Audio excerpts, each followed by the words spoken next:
Hello friends, welcome to my channel online nursing. आज हम इस वीडियो में पढ़ेंगे रेटाइनल डिटैचमेंट। रेटाइनल डिटैचमेंट क्या होती है? रेटाइनल डिटैचमेंट देखने से पहले अपन पढ़ेंगे रेटाइना क्या होती है। रेटाइना है inner most layer of I.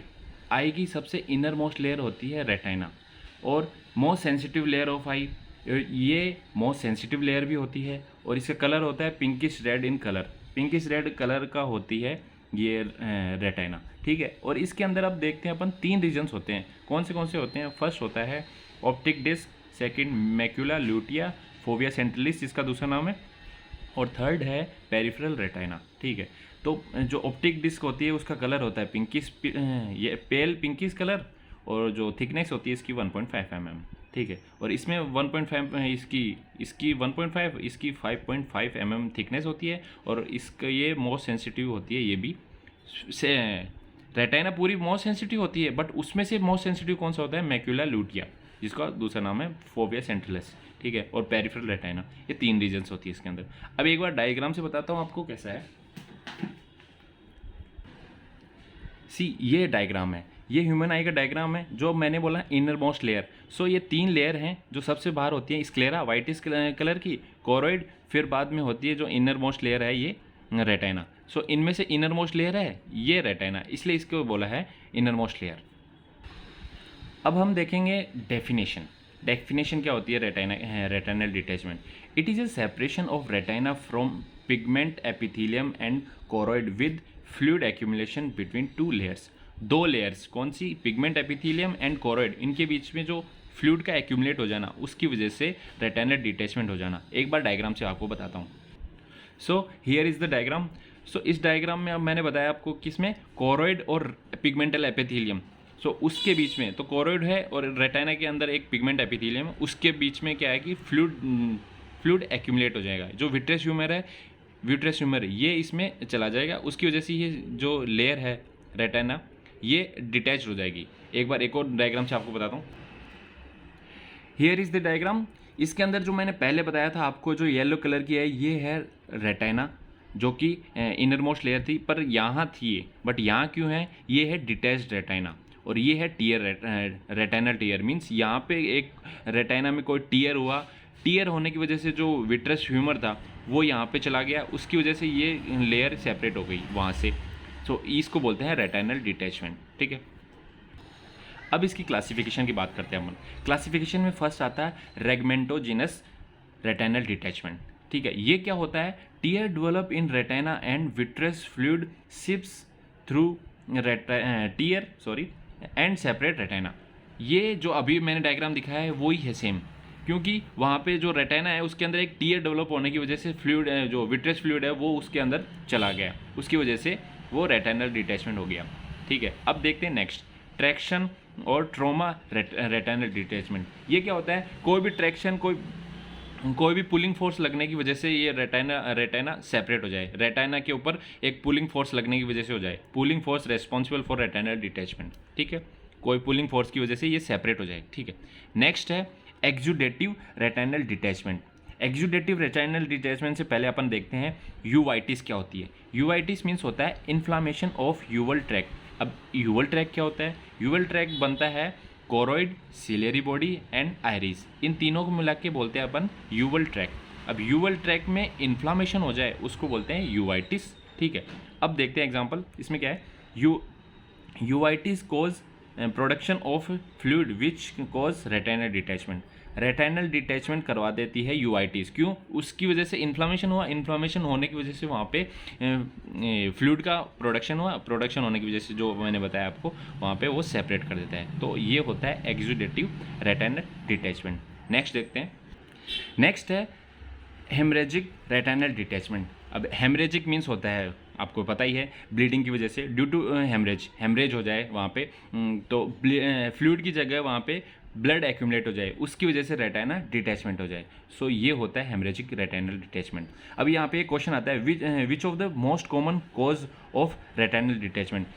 Retinal detachment का मोस्ट कॉमन कॉज क्या है?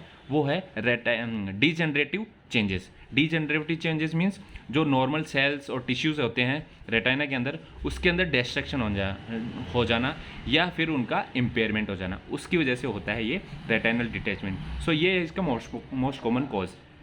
ठीक है, नेक्स्ट देखते हैं अपन। नेक्स्ट है partial detachment become complete if untreated. बताइए, अगर पार्शियल डिटैचमेंट है उसको अपन ट्रीट नहीं करेंगे तो वो कंप्लीट डिटैचमेंट हो जाएगा। ठीक है, और व्हेन डिटैचमेंट बिकम कंप्लीट, अगर कंप्लीट हो जाएगा तो ब्लाइंडनेस हो जाएगा। ठीक है, ये होता है। अब इसके साइन एंड सिम्टम्स की बात करते हैं हम, जिसको बोलते हैं क्लिनिकल मैनिफेस्टेशन।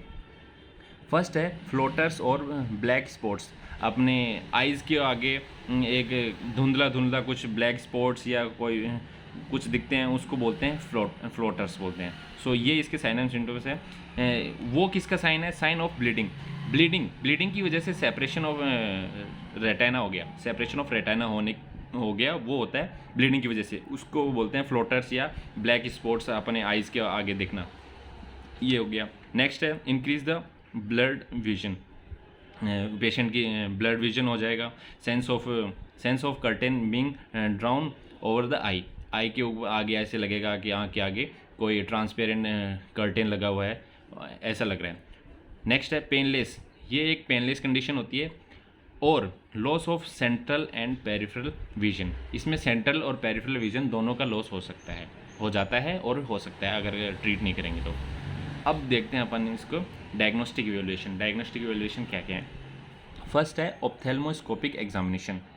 ऑप्थेल्मोस्कोपिक एग्जामिनेशन करते हैं फ्लोटर्स या इसके ब्लैक स्पॉट्स देखने के लिए। ठीक है, नेक्स्ट है स्लिट लैम्प एग्जामिनेशन, जिसको दूसरा नाम है बायोमाइक्रोस्कोप। ठीक है, नेक्स्ट है यूएसजी करेंगे अपन किसके लिए?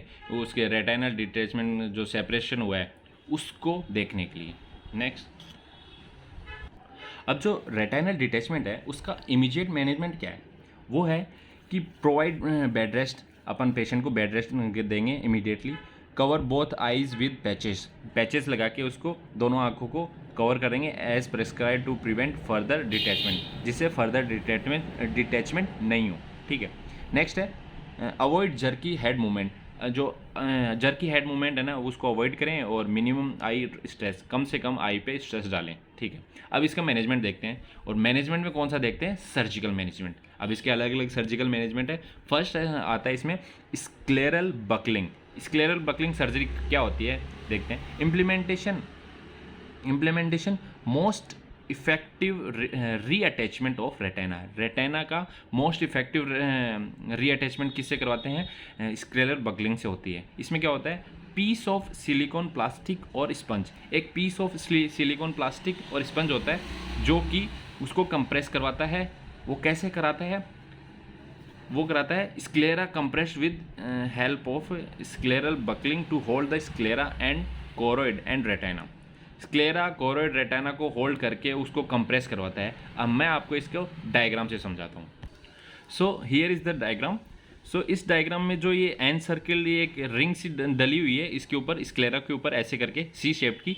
सो इसको बोलते हैं, ये सिलिकॉन प्लास्टिक की बनी होती है, ये होल्ड करती है किसको? स्क्लेरा को। Buckle hold sclera against the retina. Retina के अगेंस्ट उसको होल्ड करके रखती है। होल्ड करने से क्या होता है, जो ये है ना, ये टीयर यहाँ पे हुआ था, ये रिपेयर हो गया, रिपेयर टीयर। उसकी वजह से क्या है कि ये होल्ड करने से थोड़ी सी कंप्रेस हो जाएगी। कंप्रेस होने की वजह से जो टीयर था वो थोड़ा सा लूज होके वहाँ पे रिपेयर कर देंगे उसको। ठीक है, स्क्लेरल बकलिंग एनसर्कल ग्लोब, ये वो ग्लोब है जो कि एनसर्कल सिलिकॉन प्लास्टिक की बनी हुई है। तो इसको बोलते हैं scleral buckling sorry. Next is the pneumatic retinopexy. Pneumatic retinopexy में क्या होता है? अपन एक गैस बबल अपन इंट्रोड्यूस करते हैं। वो गैस बबल किसका होता है? Sulphur hexafluoride. सल्फर हेक्साफ्लोराइड का होता है। वो उसकी एक प्रॉपर्टी होती है, उस गैस बबल को अपन डालेंगे तो वो आई के अंदर जहाँ पे विट्रस ह्यूमर है वहाँ पे डालेंगे तो वो पहले कुछ दिन 2 to 3 वीक्स में वो एक्सपेंड होगा, देन ऑटोमेटिकली आफ्टर दिस वो डिसअपीयर हो जाएगा। सो उससे वो पहले ट्रीट कर देगा उसको, जो टीयर था उसको, फिर सही हो जाएगी। तो sulphur hexafluoride bubble into middle of eye repair rhegmatogenous retinal detachment. ठीक है, समझ में आ गया, रेगमेटोजिनस रेटाइनल डिटैचमेंट को सही करता है। नेक्स्ट है विट्रेक्टोमी। विट्रेक्टोमी में क्या होता है, removing of vitreous humour from eyeball. Eyeball से विट्रस ह्यूमर को रिमूव करते हैं अपन, उसको रिमूव करने के बाद वो सर्जरी करना, वो उस जो टीयर है उसको ट्रीट करना, उसको बोलते हैं विट्रेक्टोमी। नेक्स्ट है लेज़र सर्जरी। लेज़र सर्जरी में अपन लेज़र बीम डाल के उसको उस टीयर को सही करते हैं, उसको बोलते हैं लेज़र सर्जरी, जिसको दूसरा नाम है फोटो कोआगुलेशन भी बोलते हैं। नेक्स्ट देखते हैं अपन, नेक्स्ट इज दिस फ्रीजिंग, जिसको दूसरा नाम है क्रायोपैक्सी। क्रायोपैक्सी में क्या करते हैं अपन, नाइट्रोजन का यूज़ करते हैं, जो कि ब्लू कलर की गैस होती है। ठीक है, इसके अंदर क्या करते हैं, use to fix tear in retina and prevent a retinal detachment.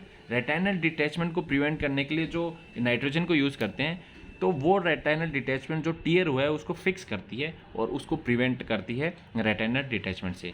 सो ये होता है क्रायोपैक्सी।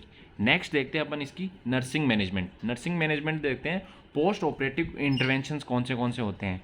सो उसमें है first, maintain eye patches as prescribed. जैसे डॉक्टर ने प्रेस्क्राइब किए उन आई पैचेस को लगवाएंगे और उसको मेंटेन करेंगे। एंड नेक्स्ट है monitor for sudden and sharp eye pain. जो भी शार्प आई पेन कोई भी हुआ, अगर उसको पेन होता है उसको मॉनिटर करेंगे और इमीडिएटली अपन फिजिशियन को नोटिफाई करेंगे। ठीक है, नेक्स्ट है instruct client to limit reading for 3 to 5 weeks. अब पेशेंट को बोलेंगे कम से कम आई पे स्ट्रेस कम डालें और आप रीडिंग वगैरह को अवॉइड करें और कम करें। तो ये सब इसका नर्सिंग मैनेजमेंट था। सो यहाँ तक अपन ने देख लिया इसका, आज क्या देखा अपन ने, रेटाइनल डिटैचमेंट।